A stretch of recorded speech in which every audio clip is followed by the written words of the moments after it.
સાહેબ બંદગી. આજે વાત કરીશું આપણે દગા વિશે.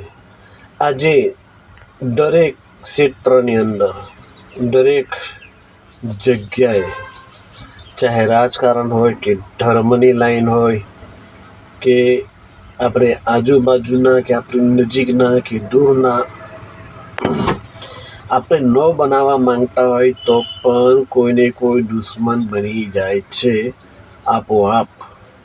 આપણે તો બધા જોડે ભેગા મળીને સાથે રહીએ, પ્રેમ ભાવથી રહીએ તો એક સુગંધનો દોરડો ફેલાય તો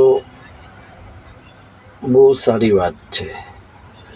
પણ કોઈ આપણને દુશ્મન માનતું હોય પણ આપણે કોઈને દુશ્મન માનતા નથી.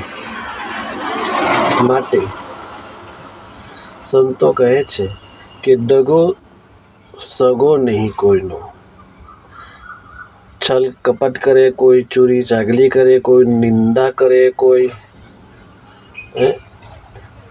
કોઈને કોઈ ષડયંત્ર રચ્યા જ કરતું હોય, પણ તમે તમારી अच्छाઈને પકડી રાખજો. માટે સંતો કહે છે કે દગો સગો નહીં કોઈનો, તેનું કહું પ્રમાણ.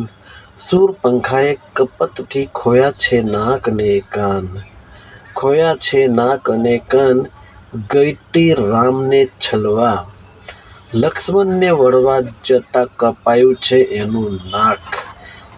નારી બેસી ત્યાં રડવા, પીડા પામી અંગમાં. રેલો ચાલ્યો છે લોહીનો. જયરામદાસ કહે છે કે દગો સગો નહીં કોઈનો. સાહેબ બંદગી.